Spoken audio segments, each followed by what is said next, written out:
try to do this in 5. Or maybe 4. Save a little time for questions. So what I'll do is I'll share with you a little bit about what we've been doing at ReadyAI. So what we've been doing is we've been focusing on bringing it to the classrooms, but also bringing AI to the community. So just some examples on what we've been doing. So this is our message. We're empowering all students to improve our world with AI. And frankly, we don't know how to do it. Really, students are doing it.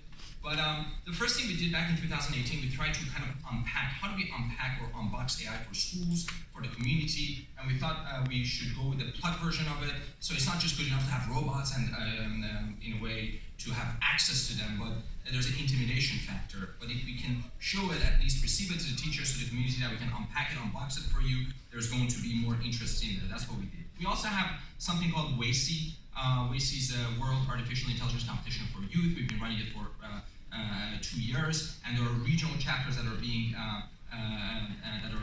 in various countries in the United States. Also, they're being run at various communities. What people do at WACI, or students do, they actually do it through project-based learning. They do various projects. So they learn about AI applications, the 5 big ideas in AI that Chistina and also Dave talked about. And this was the first WACI we hosted at Carnegie Mellon. As you can see in the pictures, I have a lot of there's a lot of girls' participation. It's really STEAM-powered AI. The A element of it, the art element of it is huge. And we've seen that students are really getting engaged, really doing the project. We never do theme-based. We don't say the WACI as a theme. For example, climate change or this and that. We said whatever you like to do. In fact, one of the successful projects that they did was a baking cookie companion. Yes.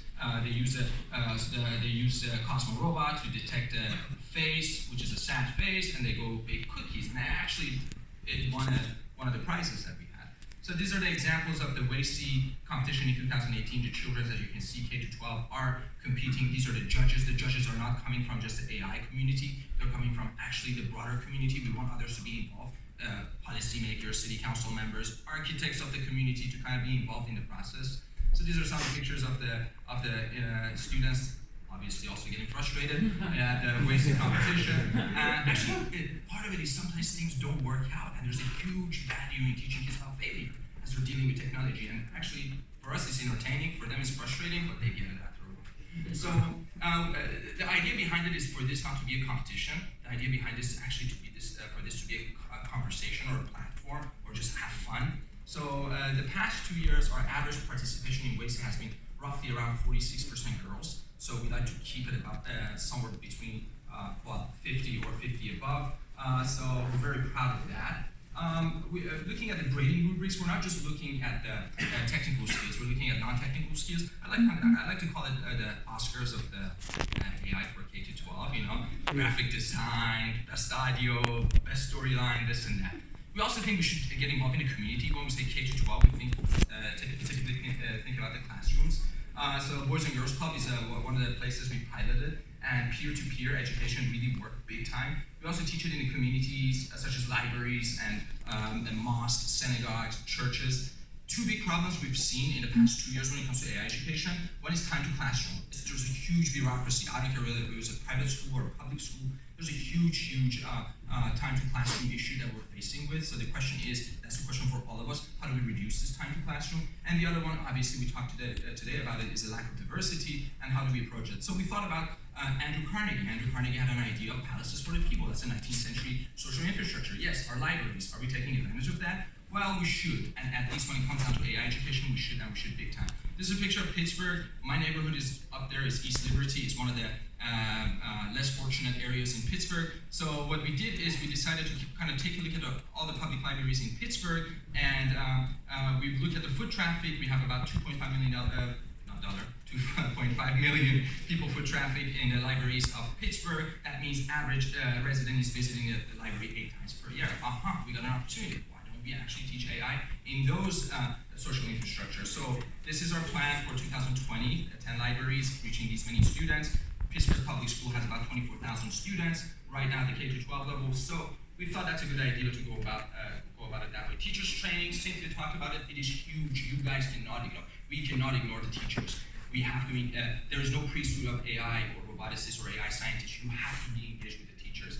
Actually, Dave, that's sitting over here, was just on a Skype call with me. I was in Pakistan last week training teachers, and Dave was generous enough with his time. He says, hey, you know what, why don't I just pop in and just say hi and talk to them about AI. Also, I don't like politicians. We have to like him a little bit, so we have to kind of get involved with them. So here's 5 big ideas. We went to the city council, and we said, hey guys, you guys should recognize this day in July 27 last Wednesday as an AI Learning Day for kids. Who's going to say no? Find me a politician that's going to say no. So take advantage of, really promoting it in this. This is an example of actually being at a museum. This is actually Carnegie Science Center. Kids learning about self-driving cars. Pittsburgh is huge in that area. And this is right, as you can see, Dave is actually wearing the same coat because this is from today. This is at an hour ago at the American Natural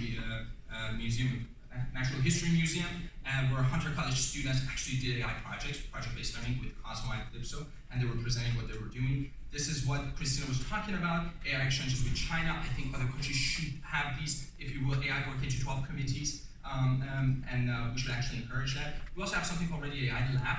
Why do we do that? We do it because we want to test our curriculum. We want to actually test it before we take it to the classroom to see if it's going to work. What do students learn? I can share the slides with you, but again, they learn the 5 big ideas. This is an example of the students that have gone through the July 2019 ReadyAI Lab. Our platform is right now, everything that we offer is actually free. You can go ahead and take a look at it, and you can take a look at the curriculums and lessons plans that we have. Last but not least, AI plus me is a huge deal for us. There's a political DNA in me, so what we're doing in the summertime, we're actually having Palestinian kids teaching Israeli kids, and Israeli kids teaching Palestinian kids about project-based learning and AI. So I call it the deal of the century, at least my version of it. So that's what we're going to be doing. This is again AI plus me right now in Pakistan. See, once you get engaged with the teachers and get engaged with the educators, they actually go ahead and have the confidence to implement it right away. So that's what I think Cynthia is right. Teachers are incredibly important.